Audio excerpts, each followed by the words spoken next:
Game plan, right? The game. Yep. The game plan. All right.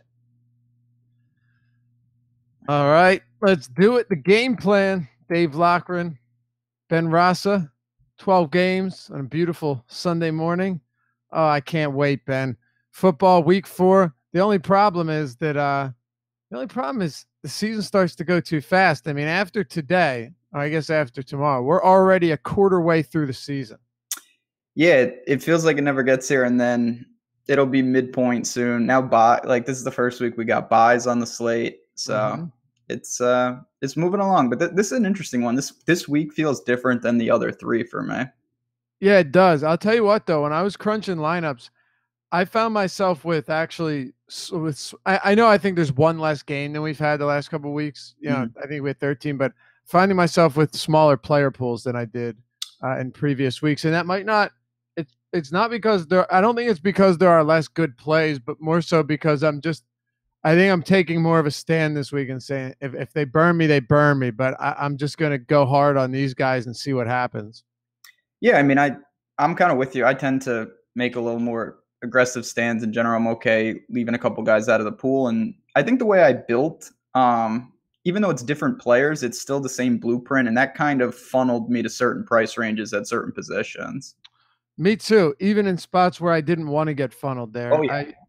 Okay, so it's not just me this week. All right.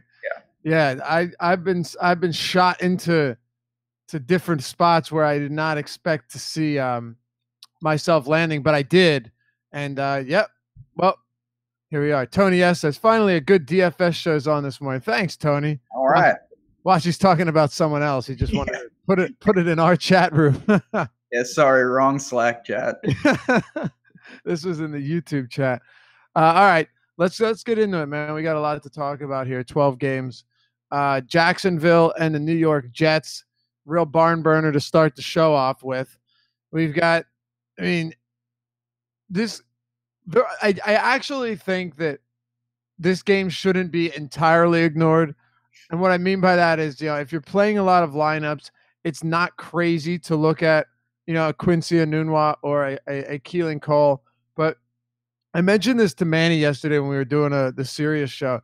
It's really hard to, assuming he's playing as we expect him to, it's really hard to ever fall in love with Leonard Fournette when you have similarly priced guys, or at least other high-priced guys that have 8, 9, 10 target upside or 20 target upside like Kamara, different price, of course, but even Elliott's getting the ball in the passing game more. Barkley, Melvin Gordon. I just have a very tough time landing on Leonard Fournette.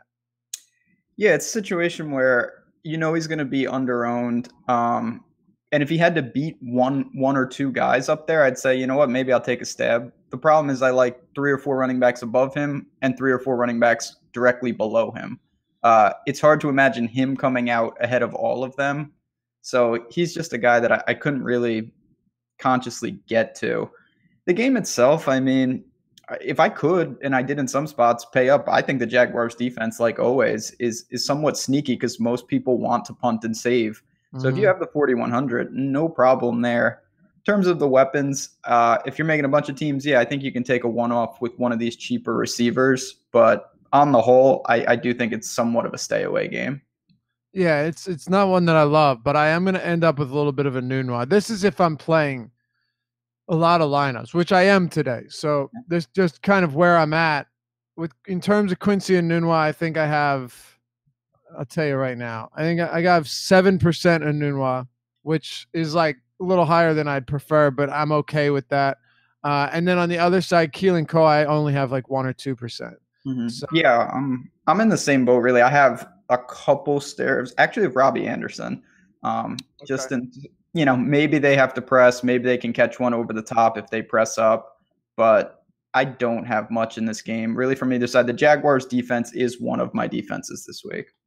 Yes, I think I have a little bit of them too. I definitely went cheaper most of the time. I have 8% Jaguars as of now. I'm sure I'll run another crunch before lock. But yeah, the Jaguars defense is in there.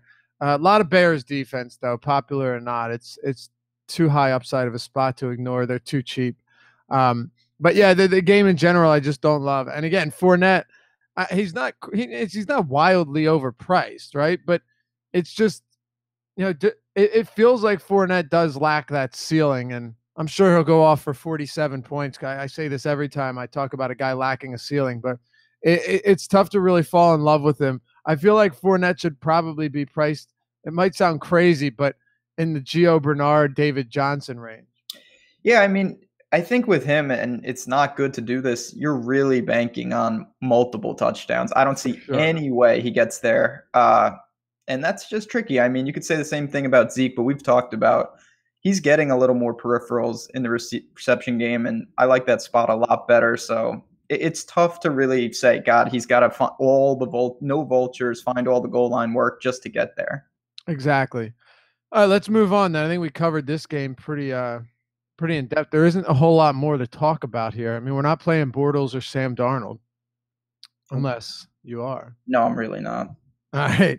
No. We got to spend some time here on the Patriots of Miami, because this has been a Patriots team that just dropped 2 straight games on the road. Check this out. Tom Brady's passing numbers this year. He's 3 for 13 on deep balls, which is one of the worst in the league. He has 83 yards on deep balls, one of the worst in the leagues, 21st in completion percentage, 25th in passing yards, 27th in yards per attempt.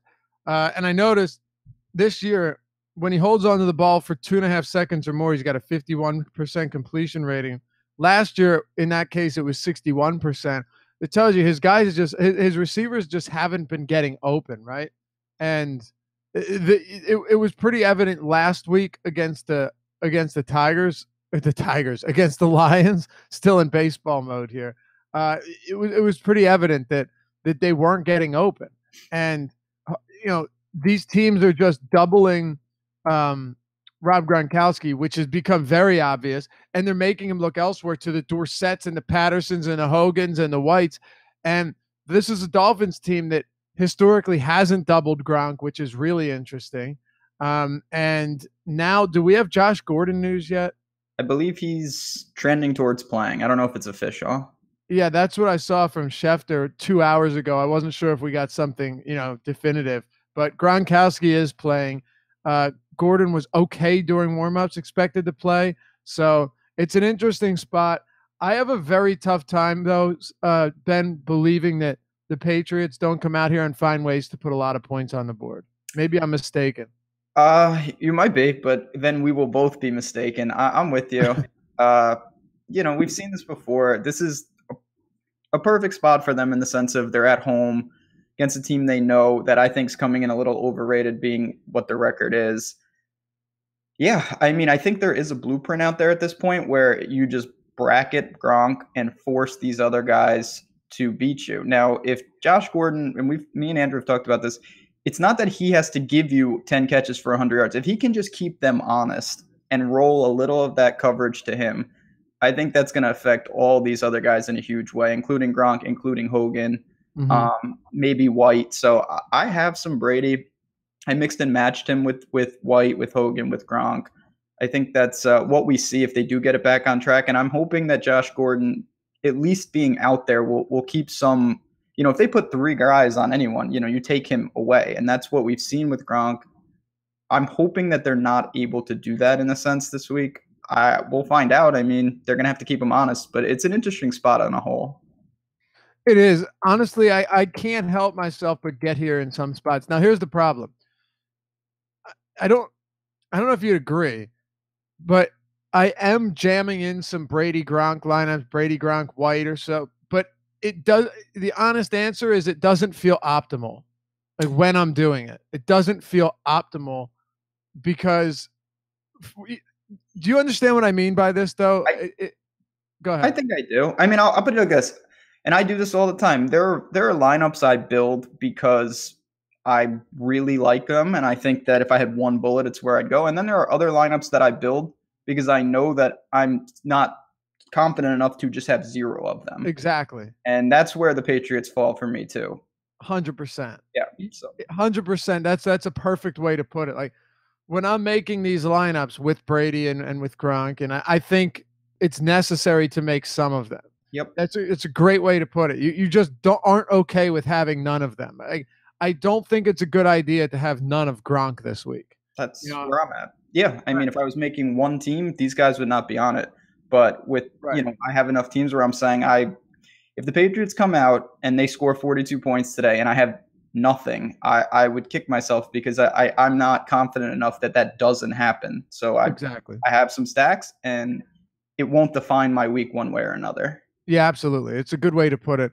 I also think that James White could have a solid game here. Now he's not particularly cheap, right? You're still if you're playing James White, you're going to pay a little bit for him.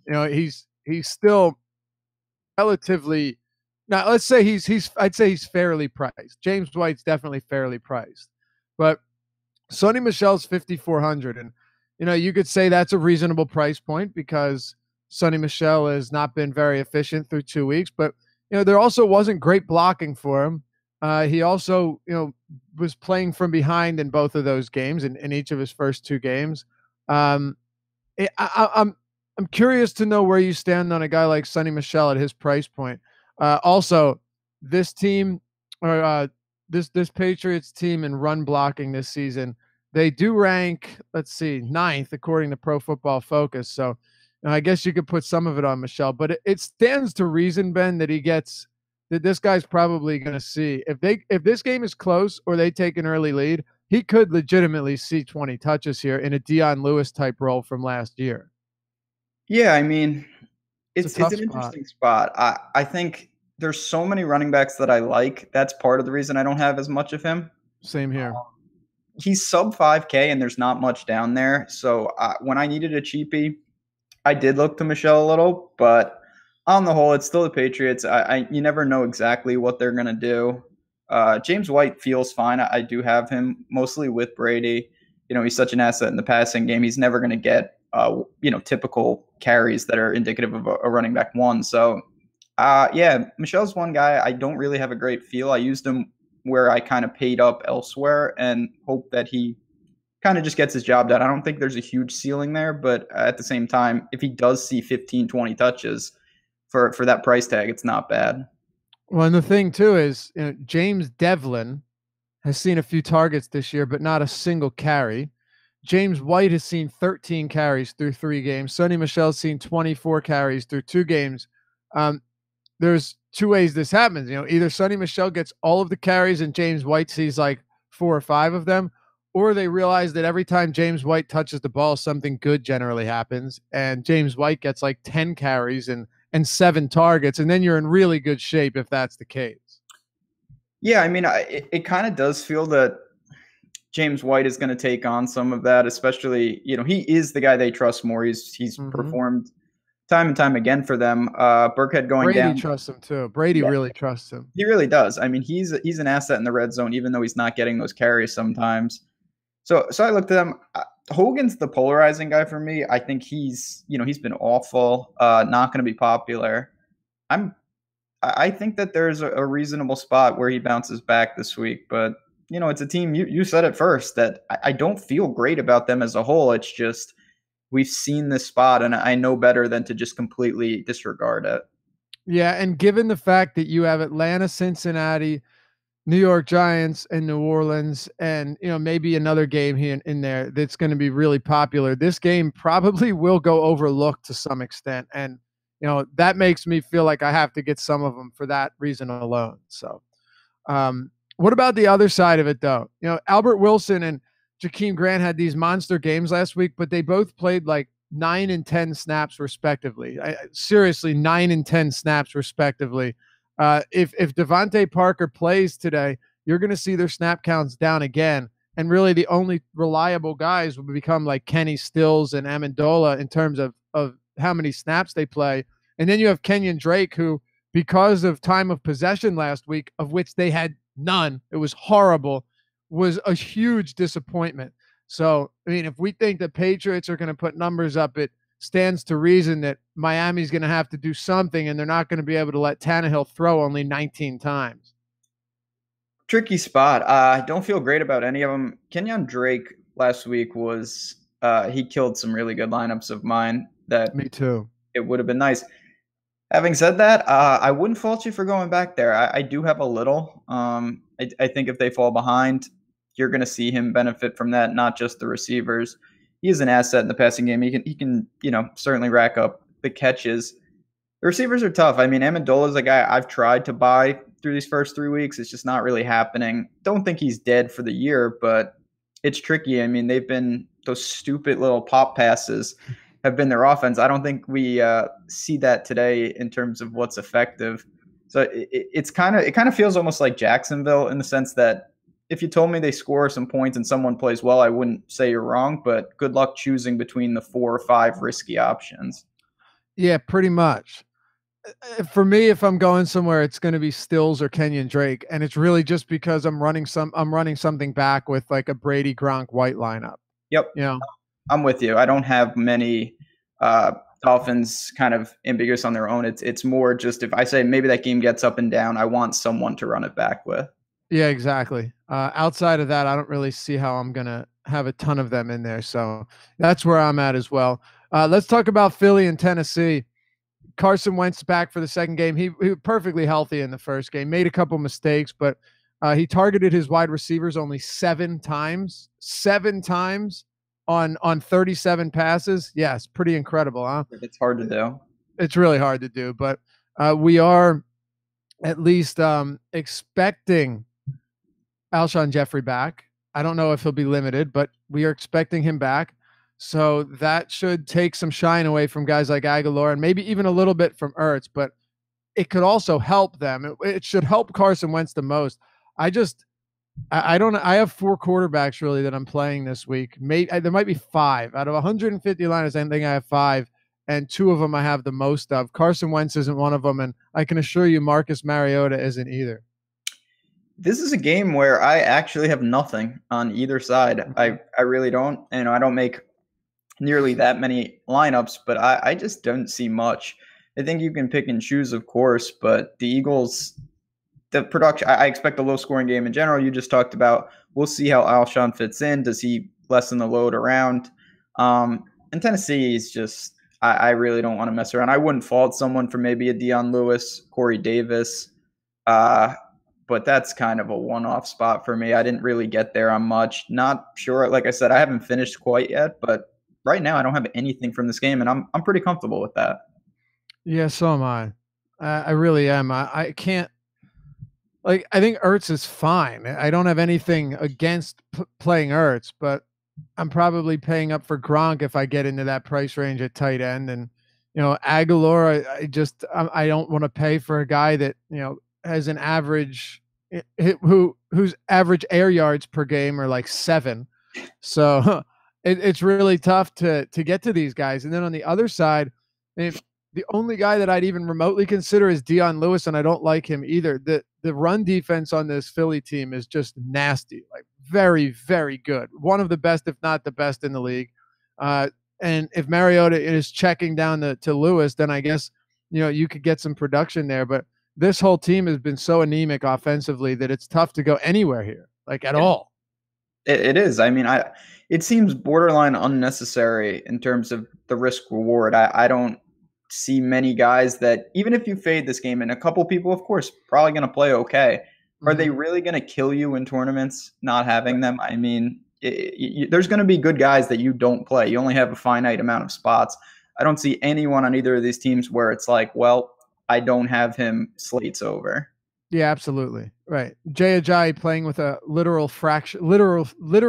fractured back probably isn't going to burn you today. Yeah, that's fair take. Yeah. All right. Well, I feel comfortable moving on to the next one then, especially because this game has a whole lot that we can talk about for sure. Indianapolis and Houston. Andrew Luck is not throwing the ball downfield. That's something we just know. We know it for certain. He is not. Excuse me. He's not throwing the ball downfield. If you just look, say on Pro Football Focus on attempts, on deep attempts this season, Andrew Luck has thrown 7 of them, which is ahead of Sam Bradford and Dak Prescott. If you want to count guys that started one game, fine, but I think you get the point here. He's not throwing the ball downfield, which concerns me and is unfortunate because I think T.Y. Hilton is in a really, really appealing spot today. This game should be very close. You have a 1-point spread on it right now, 48-point total. I still think it's an interesting one. And of course, Jack Doyle remains out. And then on the opposite side, we know that Deshaun Watson just leans so heavily on DeAndre Hopkins and on Will Fuller. I don't know. Maybe Kiki Kute is going to put up some numbers today in replacing Bruce Ellington. This is a good one. I got a lot of exposure to both sides. This is a game, not great analysis. I think you could pretty much do anything, including looking to the Colts D. Sure. Having said that, I have a lot of Deshaun Watson. He's one of my main quarterbacks. You talked about he's got the two weapons. It's always hard to – I don't think you can really distinguish if you choose. Hopkins is incredible. Fuller seems to catch a touchdown every single week. Don't really get that. Crazy. I like it. It really is. That guy, I mean – it's crazy. I said at the beginning of the year, it's like, yeah, don't expect him to maintain that efficiency of last year where he caught a touchdown per every 3 receptions, and then here he goes doing the same thing. Exactly. It's only now 2.5. It's like exactly. What? I don't understand. But then on the other side, Ebron, as scary as it is, I don't want to say people dodged a bullet because I was middling on him at best last week. He had a lot of targets, some red zone looks. It could have been a whole lot better. I got lucky not playing a lot of Ebron. I had 10% intentionally. I went away from the chalk, and I watched every second of that game, and every pass he had in the end zone, I'm just like, yep. No, and he dropped them all, so that was cool. Typical Ebron. I am a lot more interested in him this week than I was last week. Me too. I think the price hasn't moved. Maybe he said, I don't mind him in pretty much all formats. Then you got T.Y. Hilton, who I think he's the natural guy you might want to run it back with if you're really looking to get aggressive. I know Luck's not pushing the ball downfield, but he is one of the few. I think, Luffy, you were the one who said this on our Thursday show. His home road splits are a real thing. Yeah, they're nasty. It's an actual glaring difference. So these are guys that I really do like, and this is a game besides the big two. I think this has a real chance to be another sneaky high-scoring one. So do I. T.Y. Hilton's appealing to me, and I think even if you only play a little bit of him, you're still probably getting over the field. I have a tough time believing that he's going to be very popular. I don't think there's really any way that T.Y. Hilton comes in at high ownership. Looking at DraftKings right now, let's see where do we have projected ownership? Sub 5% projected ownership, and that it's not surprising at all. No. And he's not a one-trick pony. You can still get yards after the catch from T.Y. Hilton. You can still get big production from him. So I'm with you. I think T.Y. Hilton's a really interesting play here. I think he goes overlooked. Let me ask you this though. On the other side, I mean, you mentioned Fuller. Obviously a good play. But with Hopkins, who is questionable, but of course he's going to play because he always does. You have him priced in the same range as Julio, as Odell Beckham, as Michael Thomas. Right now, he's the 4th one on my list among those guys. It could end up biting me, but I have to take a stand somewhere, and I can't just sprinkle all of them in as I please. Yeah, for me, Julio.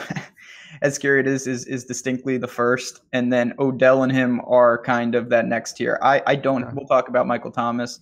I did not pay that price for him this week. I went elsewhere. So it's mostly with Deshaun Watson. I think when I have nothing in terms of quarterback linkage, I prefer Julio and even Odell in a vacuum. I like those spots a lot. The thing about Odell, and we'll of course talk about this, Sterling Shepard, I'm trying to balance my lineups correctly and not overload it. So it was kind of lineup dependent, but those 3 for me, I took the savings over Michael Thomas, who's just wildly expensive. Yep, I know it's crazy. I have less of Thomas as well. I have a lot of Julio, and I have a lot of Julio and a lot of Odell Beckham. It's really you want to talk about home road splits too. Beckham averages over 100 yards at home for his career, which is just ridiculous. 100 yards per game. Absurd. Where are you at on Watson though? Uh, I think we've seen time and time again that you don't. There's a correlation, of course, between being a great player and a great fantasy quarterback, but it's not seamless. And he's the type of guy. He's gonna throw some real bad, kind of like when Fitzpatrick's playing well. That's why Colts defense. If you really wanted to punt, I think that's okay. Even though I like the Texans, I expect him to rack up some numbers. He's always an asset with his legs. I also expect probably a couple real bad throws in there. Those are interceptions don't kill you in fantasy. It's not that big a deal, to be honest. Right. So yeah, I like him. Yeah, so do I. Again, I don't know how much I can get in there. Like he wouldn't be my cash game quarterback. Not my cash. Nope. And then I think I'd probably have him like in terms of priority, I think I'd probably have him like 5th or 6th. Although I could in tournaments, but I could make a very good argument to put him like, 3rd. But from a point per dollar standpoint, there are a couple guys I just have ahead of him. He's still a very good play though, because as you mentioned, he can be wildly inefficient and they can lose, and he can still have 30 fantasy points, which is really nice. Yeah, it's not. It is a nice luxury because it almost feels like if they win, it's going to be because of him. And even if they're playing poorly, they lean on him anyway, and he takes more on, and he's more inefficient. It's not that big a deal, He makes crazy throws. He's running around. That racks up points in this kind of format. Yeah, absolutely. All right, let's talk about Buffalo and Green Bay. I have a play for this game that you're probably gonna laugh at and think I'm crazy, but we'll get there. Don't worry. I mean, Rodgers is playing, with one knee, and what did he have, a groin injury too? I mean, it's not getting any easier for this guy. And then you have Randall Cobb, who do we have an update on? Do we have confirmation on Randall Cobb yet? No, I mean, I haven't seen confirmation. Gut feel, it seems like he's not. Oh, here we go. 35 seconds ago from Chef. Look at that timing, man. Thank you, Shefty. 35 seconds ago, Packers wide receiver Randall Cobb is inactive. Okay. So that's really good for Geronimo Allison. Should play more snaps in the slot. So in an inactive Randall Cobb is that I like that quite a bit. So go ahead and break this one down. Packers obviously a big favorite at home against this Buffalo team that shocked the shit out of everyone in the Vikings last week. Yeah. I'm not saying I like this game to get up and down, but I have some plays in this one. Actually on both sides, which is kind of alarming. Ooh. Geronimo Allison now I think moves into cash territory if you want to go there. But at the same time, Jimmy Graham, who I bought on last week, and he was not good, but Rodgers missed him in the end zone. He had a couple good looks. I think he's going to benefit here, even if it's maybe not the seamless. Everyone's going to see Cobb out and think Allison. I think you would see Cobb out and think Jimmy Graham. Devontae Adams certainly in play, but man, it's tough to pay that. I don't think I can get there. Last one for me, and this is really aggressive, so I wouldn't advise this unless you're probably trying to lose. Kelvin Benjamin on the other side is only 3,600. I'm always higher on Josh Allen than most. I don't think this defense for the Packers is great. And it's weird. I'll just say this real quick. The Bills have played 3 times. Well, the first week was with Peterman, so I throw that out. And then last week, they were leading that game pretty much throughout, so we don't really see the traditional them fall behind and play catch-up too often. I think in this game that takes more of a normal trajectory, they're trying to play from behind, and Kelvin Benjamin's going to get some targets at that type of price. I think you can kind of look to him. Okay. Yeah. I mean, he said something last week. He's like, do we even throw the ball anymore? So maybe they'll try and force it his way. There's a little narrative for you. Corey Clement out for the Eagles, by the way. Ooh. A little bit surprising. I have a guy in this game that, look, certainly don't even consider it unless you're willing to really throw some darts. And I think this will even be a little too aggressive for you. He goes by the name of Aaron Jones. And here's why. Aaron Jones is clearly the most talented back on this team. Like, he is. Jamal Williams is not good. Jones had 6 attempts last week for 47 yards. Almost every carry was excellent. If they get up early in this game, I have a feeling that this guy is going to get the work in the second half. I'm it's super aggressive. You can call me stupid for it. I'm perfectly fine with that. But I think Jones actually has a ceiling at 4,100, and I really wouldn't be surprised to see him get the the majority of touches in the backfield against this Buffalo team. So yeah, very very risky. You go nowhere near it in cash, obviously, but if you're looking to get different away from those very popular 4K plays that are going to be in everyone's flex spot, um, I'm going to have a little bit of Aaron Jones. I am. It's super sketchy, Ben, but I think this guy is talented enough that if in the off chance, not even in the off chance, that if in the chance that Mike McCarthy does end up giving him work here, like 15 touches, it could be a pretty big game against a pretty bad defense. So, yep. All right. I did not see that coming. I knew you would. You have a couple things working in your favor. One, you talked about it. He's going to be literally borderline 0% owned, which you don't have to allocate 30%. You can take 5, 10% and get way over. Talent's not the problem either. It's just the volume. And it seems to be ahead of Ty Montgomery. I think that's pretty clear. It's how did they shake that out with those three? I don't hate it. I mean, it's a narrative. You need him to see double-digit touches or break one. Sure. Sure. But that's not out of the realm of possibility, especially in a game script like this where who knows what we really see, late in this game. And we saw this happen last year. I won't take too long on it because it's obviously just a crazy dart throw where you're playing just a few percent of a guy, in a bunch of lineups. But we saw this happen last year where Ty went down and then Jones came in and saw some touches and then he started seeing a ton of touches. In the 2 games where he was getting a good amount of work, he put up monster numbers. All I'm saying is he's the most talented back on this team in terms of running the football. So there is that. Karl Marx just said that Ty Montgomery is he asking or he said Ty Mont in the slot, Laffy?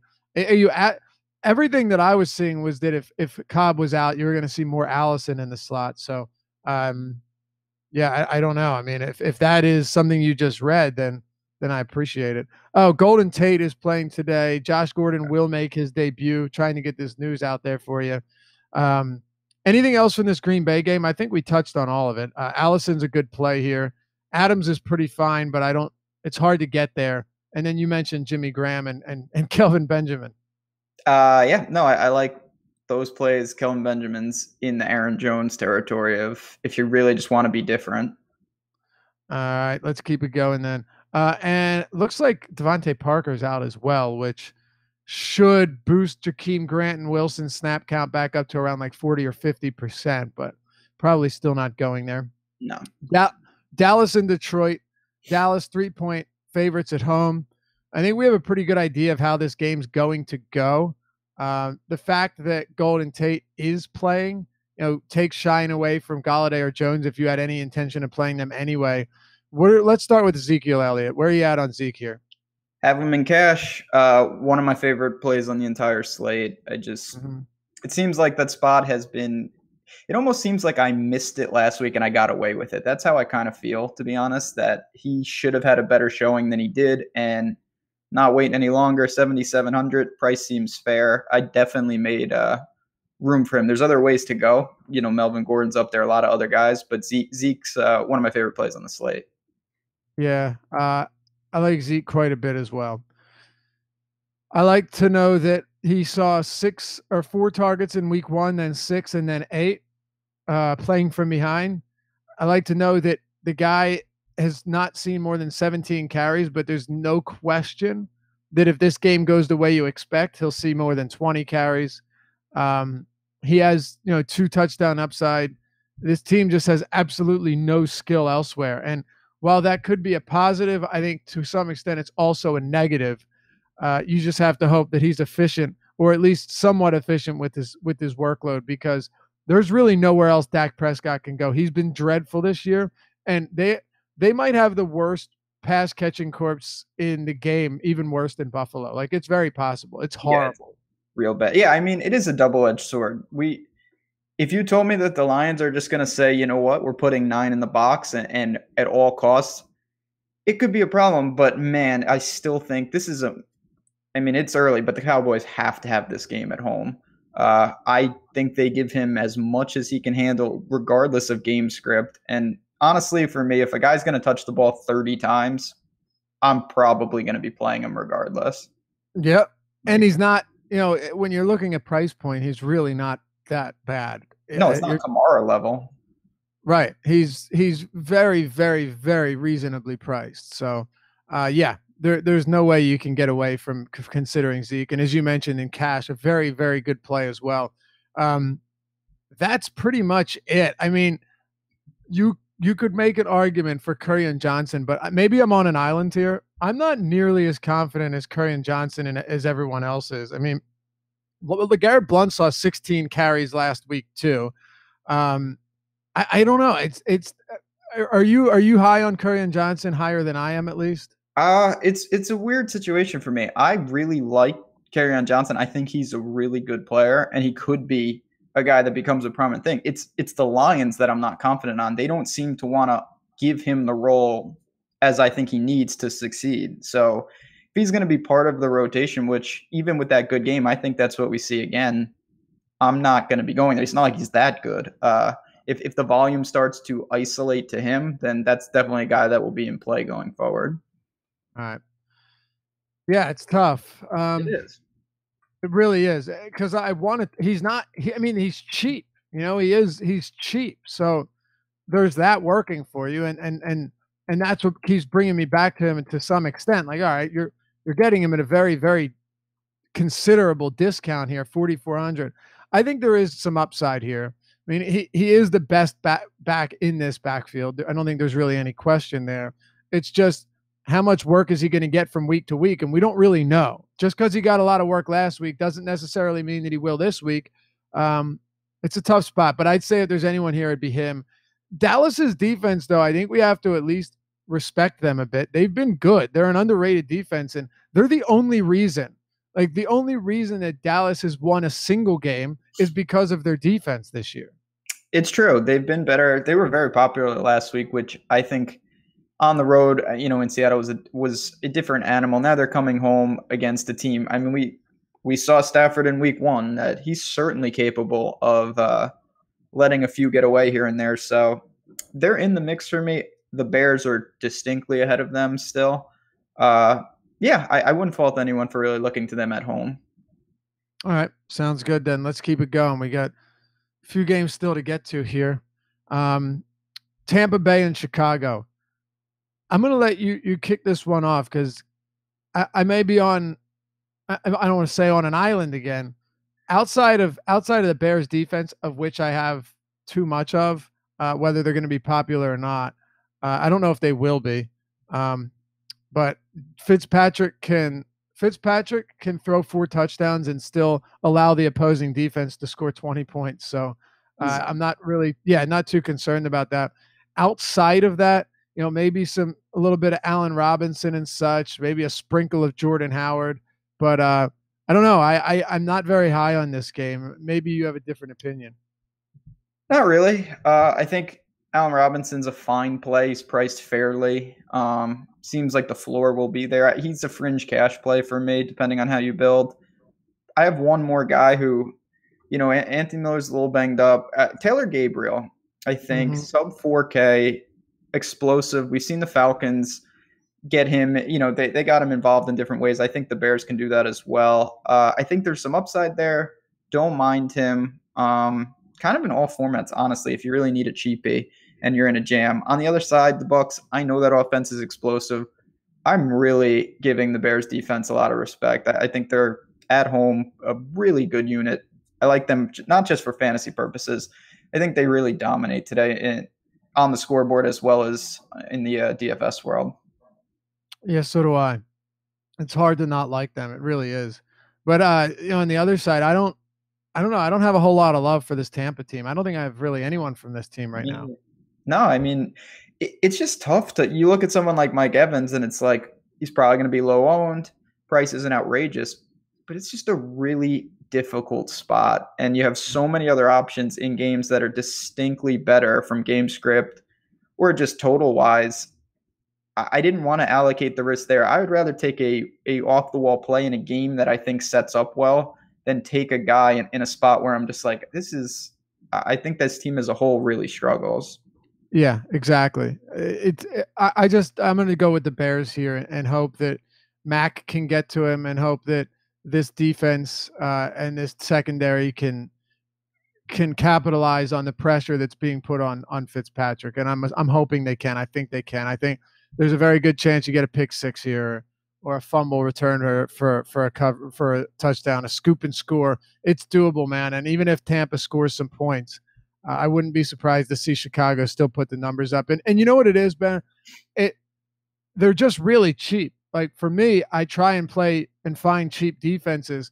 I think Chicago should probably be like 3,200 on DraftKings, 3,300, but they're 26. It's just so hard to get away from that. Agree, 100%. I honestly expected them, mid to right what you said, mid to low threes, and that's 700-800. Talk about a difference. You really need that. That's one of the spots that I love to save at, and it's not.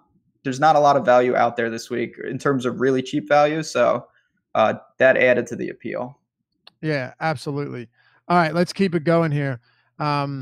Seattle and Arizona. Seattle only 3-point favorites in Arizona here. Cardinals came out of the gate scoring 14 points in the first quarter last week, finished with 14 points and lost by 2 points to Chicago. Hardly a surprise.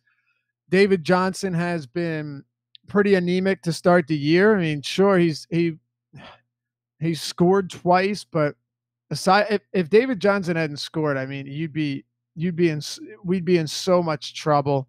There's a guy that was drafted top 4 in every single seasonal league that you see, and it's been a rough go, man. It's been a really rough go for David Johnson in Arizona. Bradford's terrible, but now we have Josh Rosen, who Steve Wilkes thought it would be a good idea to bring him in to run the 2-minute drill in his first NFL action against the stout defense. Don't ask me why that happened. But anyway, here you have it. What's expected to be a close, low-scoring game in Arizona, and Larry Fitzgerald is going to play. He was questionable. Doug Baldwin was questionable. He's going to play. Do you have anything from this one that you really like? Are you going back to the well on all? Oh, and Chris Carson, by the way, should be able to play as well. Are you going back to old David Johnson again? I certainly am. Okay. Can't quit it. Sub 7, not overloading, but at this price point, I think I can get over with an ownership that I'm kind of comfortable with. He's in the mix with the Geos of the world. Tevin Coleman, another one. There's a lot of guys in that price range, even if you don't want to pay up to the monster studs. So I don't know what we see with Rosen, to be honest. I don't know why they did that either. That was not good. That Bears pick was a little expensive for me, to be honest, but yeah, me too. It's gonna be telling to see how they move the ball if it's different. And that led me to, and maybe this is point chasing, maybe this is stupid, but Christian Kirk, if Larry Fitzgerald seems to be, it's pretty obvious he's not going to be 100%. Kirk's a guy that I think's going to be a real player. Saw a lot of targets last week. Price has not moved. Don't think he's going to be super popular. I have him in some pretty big spots. I think that's a pretty good spot to save. Yeah, I have a little bit too. I do. It's horrifying, but scary. Yep. It's pretty frightening. But it's possible that. Well, by the way, I like Christian Kirk. I liked him coming into the league quite a bit, and you're right. If Fitz is not 100%, which he's not going to be, Kirk's got to be your go-to guy, either him or David Johnson. But we'll see. The problem is we don't really have any sample of what Rosen is set to do. He came in and threw a couple passes. We don't really have a good idea here, which sucks. So he did, though, in the preseason, he did look Kirk's way a lot in a couple of those games, which is, if you're searching for a positive sign, there you have it. I'll take whatever I can get, to be honest. I mean, you said it. It seems that, there has to be some offense, even if he's not effective. He's going to be throwing here and there, and the amount of, the target share for those two guys should be massive. They don't have anybody else. Ricky Seals-Jones is not a real thing, and Larry Fitz is hurt. So, I mean, I know he's playing, but I do think that volume will justify that price tag. And when you're down that low, you don't need that much. He doesn't need a huge game. Where are you at on Chris Carson? Ultimately, I mean, cheap value at running back was, and we've talked about it, it's scarce. I have him behind guys like Sony Michel, a couple Me others too. there. I really tried to Kevin Coleman, Geo, that area is where I tried to end at with my running backs. I didn't really pay down too much. Yeah, me neither. Like I have some James White, I have some Yeah. Sony Michel, and then I have like sprinkled in guys like Marshawn Lynch and a little bit of Carson, but not a lot, not a lot. So it's tough because the Bernard and Tevin area, like you said, even I'll even throw James White into the mix at 54. Pretty appealing spots. So yeah, it's hard to get there. You can't get everybody that you want, or at least not a lot of everyone that you want. Um, so I think he's fine, but he's playing a little banged up. It wouldn't be surprising at all if just because he had 31 carries last week, that Penny gets a split with him because he's at less than 100%. Yeah, it's a spot I don't. The Cardinals' defense, I think is better than most people do. So it wasn't one that I looked to too much. All right, let's keep going here. Cleveland and Oakland. Ugh. You got Mayfield at the helm, Derek Carr. This one's in Oakland. Oakland's defense has just been pure trash. And I will tell you right now that one of my favorite value plays on this slate, it could make or break my day. I'm willing to admit this. Sometimes you have to take risks. Is going to be Antonio Callaway. I really like Callaway. Yeah, it's a very good spot for him. We've seen teams just bludgeon this Oakland team in the passing game for big plays, whether it's yards after catch or deep balls. Yeah, I like Callaway a lot at 4,300, man. I really do, and I think given the amount of ownership that's going to be directed towards the Boyds and probably now the Allisons and the Ridleys, Callaway should go to some extent lower owned than those guys, but I'm assuming he'll still have some popularity. It's just I like this spot a lot for him to blow up. Hmm. Yeah, I mean, obviously he's a super burner. Only needs one at that price. This game, I mean, I'm not a Baker believer. I'm somewhat skeptical of what we see. I actually have a little Oakland defense, which is way off the radar. Not a lot of people going there, and I have some Amari Cooper at 5,600. Gonna be lost in the shuffle. Cleveland's defense is impressive, but at home, don't mind that spot. I'm gonna have to look at Callaway. That's a guy honestly wasn't really on my radar, but I don't mind that as a cheapie. I was looking for value down there too.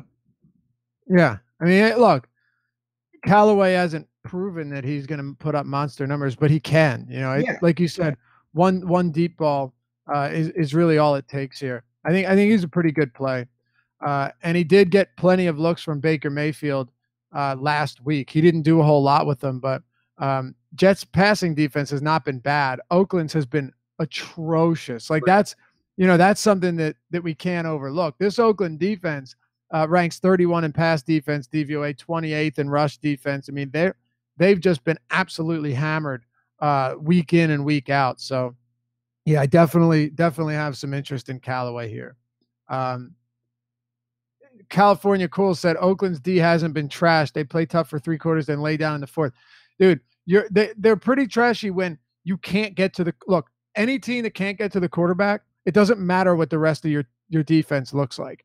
And without Khalil Mack, this team cannot get to the quarterback. That's really all that matters in a spot like this. Baker Mayfield, whether he's a rookie or not, give him time in the pocket. There's a pretty good chance that he's going to be able to get to you. And this Oakland team ranks 30th in pass rush this year, which really comes as no surprise. In coverage, they're sitting at 27th, which has a lot to do with the pass rush. I'd say this is a pretty rough Oakland defense. certainly. Anything else from the Yeah, anything else from this game? You got any Carlos Hyde or Marshawn Lynch? Anything we haven't talked about yet? Not really. Like I said, my real off the wall defense. I do have some of this trashy Raiders, Dave, but other than that, it's not a game I heavily targeted. I think it's pretty sloppy. Not a ton of fantasy goodness in this one. All right. I think Hyde and Lynch are fine. It's just how are you prioritizing them, and that becomes difficult. That's definitely the toughest part. I could see both of them getting a ton of carries. See this being a close game, finish like 24-21 or something like that. Um, yeah, so I don't mind those guys at all. I think Jarvis is always fine. It's just he's one of those guys where you said you were landing in the Geo Tevin range, like at running back. I don't see any way I can get to the like a 7,400 Jarvis Landry comfortably. That's the problem. He's similar to Devontae Adams in the sense if you had room, I think he's fine, but I Always. didn't prioritize making room. And when I'm close, I found the money to get to Julio, Odell, someone a little higher up, even or bump down T.Y. Hilton. We talked about kind of in that similar range. Yep. Yeah, that's a fair take. All right, 2 games to go. New Orleans and New York Giants. Here's the one that we're definitely looking forward to. By the way, did I skip Cincinnati and Atlanta? I think I I was did. going to save that. Yeah, that's a good one. I think we should probably get back there. Let's circle back. I didn't know I missed that. Ryan and Dalton, these are 2 of my favorite quarterbacks this week. So are like most plays from this game. So go ahead. Yeah, Dalton is my favorite quarterback. This is a game you can. This is going to end. This is going to end real well because he's my really, top owned quarterback too, really bad. along with Eli Manning. Ooh, yeah, I do. I do see that. Dalton's he's cheap. I've been picking on the Falcons repeatedly. Every week they lose another guy. I've talked ad nauseum about the Deion Jones thing. Everyone who's been hearing me spew that knows that I think that helps Gio. AJ Green is back. Boyd has been good. They've got weapons. And then on the other side, I'm still going to Julio. Ridley's a big stand that I'm making. I don't fault people. I want to be clear. If you want to play Ridley, go ahead. I still think that floor is critically low. And I am when I look for a fade, especially a pure fade, because I have none. I might have a sliver, but it's probably going to be none. I look for, if I get it right, how rewarded am I? If he gets 10, that's not great, but if he gets 3, if he gets 4 targets and doesn't haul in any, the bonus is worth it to me to take a gamble like that. Sure, absolutely.